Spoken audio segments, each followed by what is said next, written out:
մեր գործունեության առաքելության մասը պիտի կազմի մտնել ավետարանչել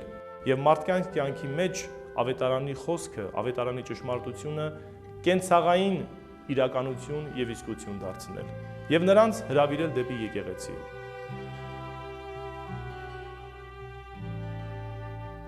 Մեր Տեր Հիսուս Քրիստոս իբրև հավիտենական քահանա վերջին մեծ պատգամը տվեց իր աշակերտներին, իր առաքյալներին, ասելով, որ գնացեք ամբողջ աշխարհով մեկ, քարոզեցեք ավետարանը, աշակերտ դարձրեք ձեզ բոլոր ազգերին, մկրտեք Հոր, Որդու եւ Սուրբ Հոգու անունով եւ ուսուցեք նրանց պահել այն բոլորը, ինչ որ ես պատվիրեցի ձեզ։ Եվ մինչև այսօր ավանդական եկեղեցիները կրում են հենց այն նույն շնորհը, ինչ որ առաքյալները ստացան մեր հավիտենական քահանայից, Հիսուս Քրիստոսից, եւ այսօր էլ իրենք նույն շնորհով եւ նույն իշխանությամբ իրականացնում են իրենց առաքելությունը մեր ժողովրդի կյանքում։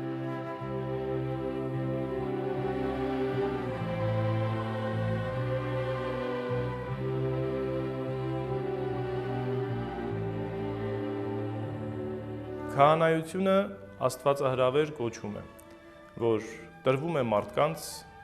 շատ հստակ առաքելությամբ, որ քահանան միջնորդն է Աստուծո եւ մարդկանց միջև, քահանան ինքը նաեւ Աստուծո զոհաբերությունները, նվերներն է մատուցում Աստծուն։ Սա 5 տակարանի հասկացողությունն էր քահանա լինելու քահանայության վերաբերյալ։ Ովևէ քահանա գենթանի զոհ մնե, ընձայված ոչ միայն ինքիր գողմ է, այլ Աստուծո ժողովրդին գողմ է, Աստուծո սուրբ սեղանին առջև դևականորեն բարեխոսելու անոնց համար, միջնորդելու ժողովրդի մեղքերուն համար, զանոնք հաշտեցնելու հոր Աստուծո հետ, որովհետև Քրիստոս ևս ինքզինք իբրև զոհ ընձայեց, մարդիկը Աստուծո հետ հաշտեցնելու համար։ Քահանայության մասին առաջին վկայություններին մենք հանդիպում ենք Սուրբ գրքի առաջին էջերից։ Ծննդոց գրքի մեջ նկարագրվում է մի անձնավորության մասին, ում որ կոչում էին Մելքիսեդեկ։ Ասվում է Սուրբ գրքում, որ Մելքիսեդեկը Սաղեմի թագավորն էր, իսկ Սաղեմի թագավոր լինելը նշանակում էր խաղաղության թագավոր։ Իր սերնդամանության մասին որևէ բան հայտնի չէ, ոչ հոր մասին, ոչ մոր մասին, եւ նկարագրվում է իբրև մի անձնավորություն, ով որ օրհնեց Աբրահամին պատերազմից վերադարձին, նրան ընդառաջ դուրս եկավ այս Մելքիսեդեկ թագավորը եւ քահանան, եւ նրան օրհնեց, Աբրահամն էլ իր հերթին իր ավարից 10-րդ մատուցեց այս քահանային եւ այս թագավորին։ Նրա մասին այլևս որևէ տեղ չխոսվեց, մինչև որ նոր կտակարանի մեջ նորից հանդիպում ենք այս նույն հասկացությանը։ Մնաց իբրև բարձրագույն քահանայության ընկալում Սուրբ գրքի մեջ։ Այնուհետև տեսնում ենք, երբ որ Մովսեսի միջոցով Աստված ուխտ է կապում Իսրայելի ժողովրդի հետ եւ նաեւ նշանակում է քահանաներին քահանայության եւ քահանայության պատիվը իբրև մենաշնոր Աստված պարգևում է Ղևեի սերնդին, Մովսեսին, Ահարոնին եւ նրանց որդիներին։ Անկատարություն էր օրենքով սահմանված Ահարոնի սերնդի քահանայագործությունը։ Մարդ լինելով նախ իրենց համար էին զոհեր մատուցում, իրենց մեղքերը քավելու համար, այնուհետև նաև զոհեր էին մատուցում ժողովրդի մեղքերը քավելու համար։ Եվ նրանք մահկանացու լինելով չէին կարող լինել հավիտենական քահանա։ Հավիտենական քահանան ինքը Քրիստոսն էր, ով որ եկավ ոչ թե զոհեր մատուցելու ժողովրդի մեղքերի քավության համար, այլ ինքը զոհաբերվեց մեղքերի քավության համար։ Հետևաբար ինքը զոհաբերվողը չդարձավ մահկանացու, այլ հարություն առնելով հավիտենական քահանա եւ քահանայապետ դարձավ, ով մշտապես բարեխոս է մարդկանց համար, ով փրկեց մարդկությանը մեղքի կապանքներից եւ նրանց առաջնորդեց դեպի փրկություն եւ հավիտենական կյանք։ Հիմա ունենք երկնքի սրբարանը մտած մի մեծ քահանայապետ, Հիսուսին, Աստծու որդուն։ Մի քահանայապետ, որ կարող է հասկանալ մեր դգարությունները եւ գարեկցել մեզ։ Քանի որ այն բաներով, որ մենք ենք փորձվում, ինք եւս փորձվել է, սակայն առանց մեղանչելու։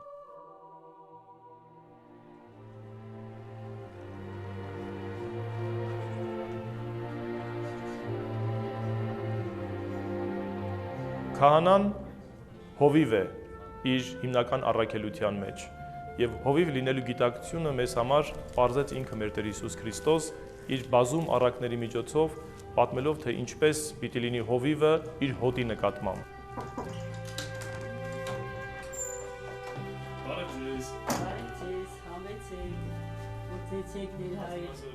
Հովիվը իր առաքելության մեջ նաև ավետարանիչ պիտի լինի, ժողովրդի մեջ լինելու, ժողովրդի կողքին լինելու, ժողովրդին Աստուծո խոսքը քարոզելու եւ ի վերջո ժողովրդին ներգրավելու համայնքային եկեղեցական կյանքի մեջ։ Այլ միանում կոչեցյալ Զաքեոս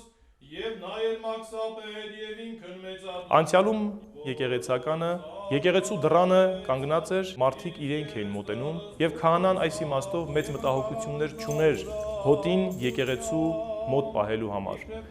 Այսօր դժբախտաբար բազում մարտահրավերներ կան, որոնք գալիս են հոտի եւ եկեղեցու միջև անջրպետներ ստեղծելու։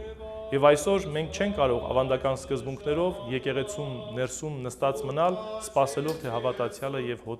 հոտի անդամները իրենց պիտի գան։ Լավ կլիներ, որ այդպես լիներ, բայց այսօր մենք պիտի իբրև հովիվներ, ովքեր որ չեն վախենում ոչ մի վտանգից, ոչ մի գայլային հարձակումներից, իրենք պիտի առաքելության գնան եւ մտնեն ժողովրդի մեջ եւ փնտրեն իրենց հոտի անդամներին։ Քահանաների հիմնական առաքելությունը մարդկանց դարձ քարոզելն է, մարդկանց ապաշխարություն քարոզելն է, մարդկանց իրենց սխալ ճանապարհից վերադարձնելն է դեպի եկեղեցու գիրկը։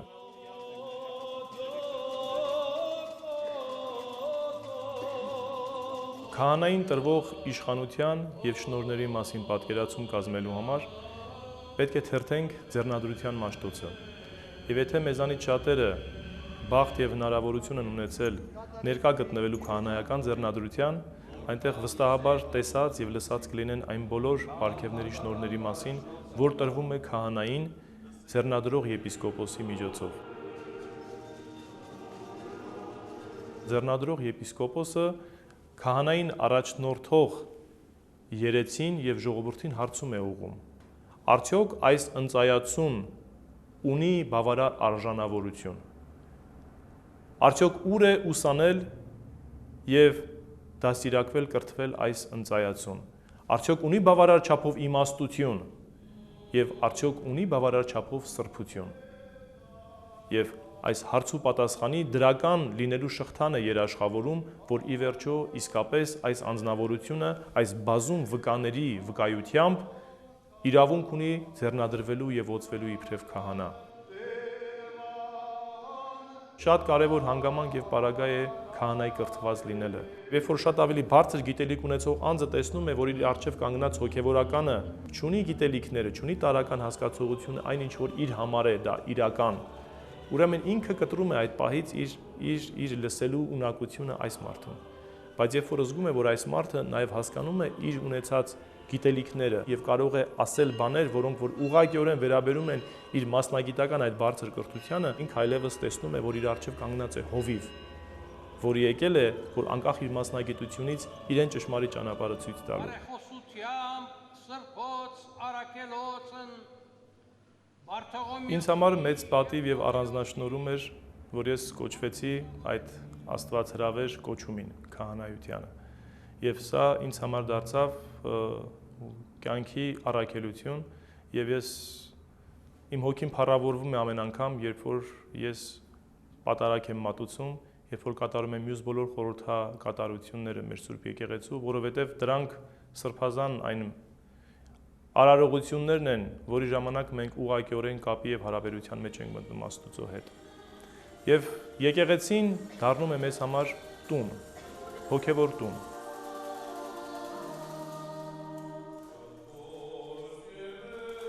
Վանքը ինձ համար ուրիշ նշանակություն ունի։ Թերևս նույն արժեքն ունի, ինչ որ իմ բնակարանը, իմ օջախը, իմ ընտանիքը։ Ռիփսիմե վանքում այլ խոսքով հոգիս փառավորվում է,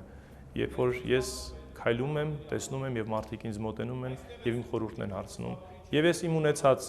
գիտելիքների չափով Աստծուց ինձ տրված շնորհի եւ պարգևների շրջանակներում փորձում եմ մարդկանց օգտակար լինել։ Եվ փառք Աստծո բազում են շատ ու շատ դեպքեր, երբ որ մարդիկ իսկապես գոհացած կարողանում են վերադառնալ, բայց վերադառնալ նորից վերադառնալու պայմանով։ Այսօրվա կյանքի իրականությունը տարբեր է անցյալի կյանքից։ Այսօրվա համացանցը եւ ամբողջ մամուլի մեդիա աշխարհի առաջարկած տեխնոլոգիական բոլոր նվաճումները մարդկանց ժամանակը խլում են եւ խժռում են, բայց մարդը ի վերջո զգում է, որ այդ ամենը իրեն չեն հանգստացնում։ Ինքը ներքին խաղաղության վերականգնումի հարց ունի։ Հոգևորի քաղցը եւ ծարավը բավարարվում է միայն եւ միայն եկեղեցում։ Ի վերջո նա վերադառնում է եւ զգում է, որ միայն եկեղեցում կարող է իր ներքին խաղաղությունը գտնել, բայց դժբախտաբար շատ դեպքերում դա արդեն ուշ է լինում։ Ես շատ հաճախ մեր հավատացյալներին եւ կամ ինձ հանդիպած մարդկանց ասում եմ. ինչքան հաճախ եք եկեղեցի գնում։ Դե, սովորաբար պատասխանը հնչում է մեր ավանդական ընկալումների մեջ, առիթից առիթ։ Եվ ես ասում եմ, արդյոք մեկ ամբողջ շաբաթվա համար մեծ դժվարություն է 2 ժամով լինել եկեղեցում։ Ասում են, չէ, տեսականորեն դժվար։ 2 ժամը ամբողջ շաբաթվա համար բան չէ։ Ասում եմ, այդ դեպքում մեր Սուրբ եւ անմահ պատարագը տևում է 2 ժամ եւ այն կատարում է շաբաթը մեկ անգամ կիրակի օրերին։ Եվ ես շատ պիտի ուզեմ, որ դու իբրև հավատացյալ, իբրև քրիստոնյա մարդ, այդ 2 ժամը քո կյանքից, քո ամբողջ շաբաթից նվիրես ոչ թե ինձ, այլ Աստծուն։ Եվ ներկա գտնվես այդ պատարագի արարողությանը։ Սա մեծ զոհաբերություն չէ քեզ համար, մանավանդ երբ որ գիտակցես, որ այդ քո 2 ժամվա ներկայությունից կյանքդ ամբողջապես փոխվելու է։ Եվ ես այն ժամանակ պիտի ուզեմ խոսել այդ տեսակ մարդկանց հետ եւ իրենցից լսել, թե իրենց կյանքի մեջ ինչ մեծագույն փոփոխություններ են տեղի ունեցել։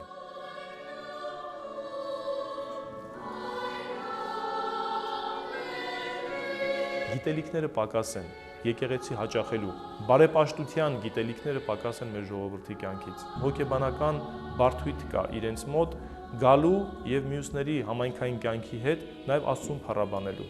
Սկսած բարձ խաչակնքումից, խոստովանելուց, երբ որ պիտի ցունկի գան քահանայի առջև եւ խոստովանեն իրենց մեղքերը։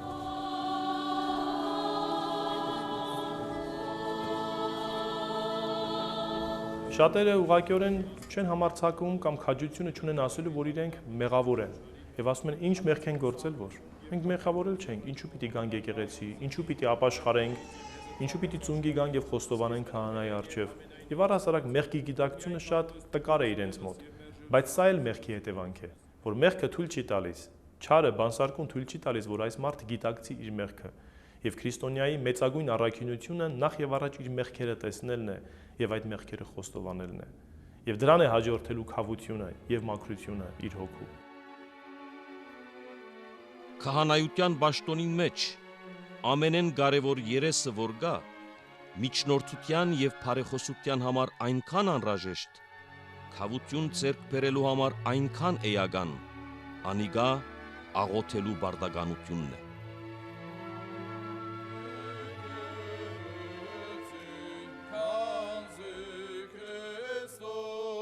Քարոզչությունը, հովվական գործունեությունը, մեր ավետարանչությունը ի վերջո հանգում է բազում արդյունքների։ Այն արդյունքները, որ այսօր մենք ունենք, չունեինք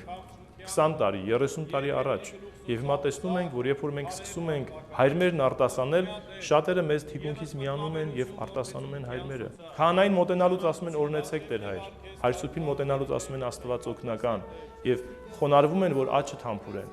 Սա բարեպաշտական շատ գեղեցիկ սովորություն է եւ ամեն անգամ երբ որ մենք տեսնում ենք այսպիսի ներկայություն մեր հոտի անդամների կողմից, մեր հոգին փառավորվում է, որովհետեւ տեսնում ենք, որ մեր ավետարանչությունը ի վերջո տեղ է հասնում։ Եվ դա Աստծո գործն է, որ իր համայնքի անդամները կարողանան լինել մեկը, իբրև մեկ հովիվ եւ մեկ հոտ եկեղեցու մեջ։ Որովհետեւ մարդու որդին եկավ փրկելու գորածը։ Ենթադրենք, որ ցեզնից մեկը 100 ոչխար ունի, երբ նրանցից մեկը գործնի, 99-ին արոդավայրում չի թողնի եւ չի գնա գորածի հետևից, մինչեւ որ գտնի այն։ Եվ երբ գտնի, ուրախությամբ իր ուսերի վրա գտնի եւ գվերաթառնա դուն, կգանչի իր բարեկամներին ու հարևաններին եւ գասի նրանց. ուրախացեք ինձ հետ, որովհետեւ գտա իմ գորած ոչխարը։ Ասում եմ ցեզ, որ այդպես էլ երկնքում ուրախություն պիտի լինի մեկ ապաշխարող մեղավորի համար։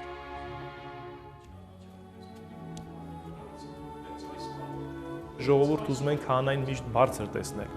իր կոչման վրա, իր կոչման գիտակցության վրա տեսնել, հասկանալ, որ նա իսկապես Աստուծո սպասավորն է, եւ դրա համար իրեն հետևից կարող են գնալ։ Դժբախտաբար շատ ու շատ դեպքեր նաեւ հակառակ ընթացքների են առաջնորդում։ Եվ մարդիկ շատերը առիթներ ունենում են նաեւ հիասթափվելու։ Եվ սա անշուշտ հարիր չէ քահանայի կոչմանը,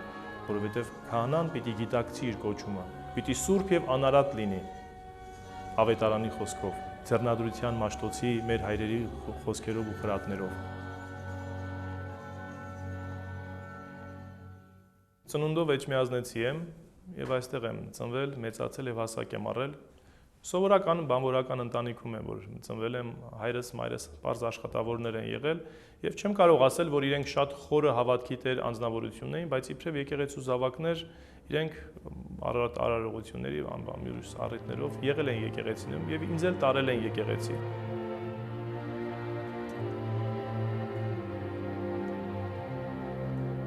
Ես երբեք այդպես ներքին ցանկություն, որոշում, ծրագիր չեմ ունեցել հատուկ հոգեվորական դառնալու։ Թերևս ծնողներս էլ չէ, որ ինձ մղել էին, որովհետև երբ որ ես իրենց դիմեցի գնալու ծառայելու եկեղեցում, իրենք էլ զարմացան։ Եվ հիմա եմ հասկանում, որ թերևս Աստծո նախախնամությունն էր եւ այն աներևույթ կոչումն էր, որ ինձ այն լույսն էր, որ ինձ առաջնորդեց դեպի եկեղեցի։ Ներքին հաշտությունս եւ խաղաղությունս ստացա իմ քահանայական կոչումով։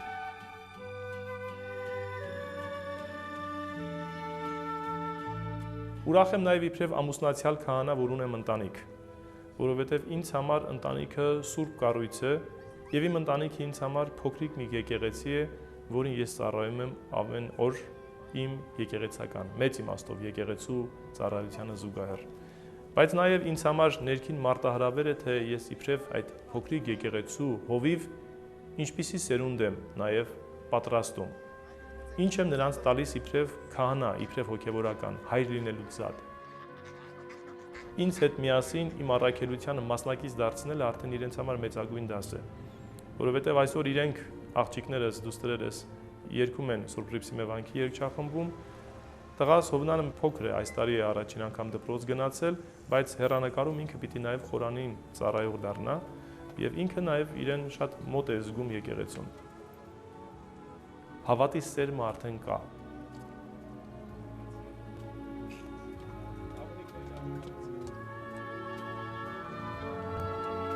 Քահանայի կատարված գործը նույնանում է Աստուծո կատարած օրհնության եւ գործի միջոցով։ Դրա համար է, որ մենք երբ որ մարդկանց օրհնում ենք, դա ոչ թե մենք ենք մեր անձնապես այդ մարդուն օրհնում, այլ մեզ տված իշխանությամբ մենք Աստուծո օրհնությունն ենք փոխանցում մարդկանց։ Աստուծո քավությունն ենք բերում մարդկանց։ Աստուծո խոսքն ենք սերմանում նրանց հոգիների մեջ, որովհետև մեր պաշտոնով աթոռակից ենք առաքյալներին, առաքելակից ենք նրանց գործունեությանը եւ խոնար ու համեստ պաշտոնյաներն ենք մեր Տեր Հիսուս Քրիստոսի։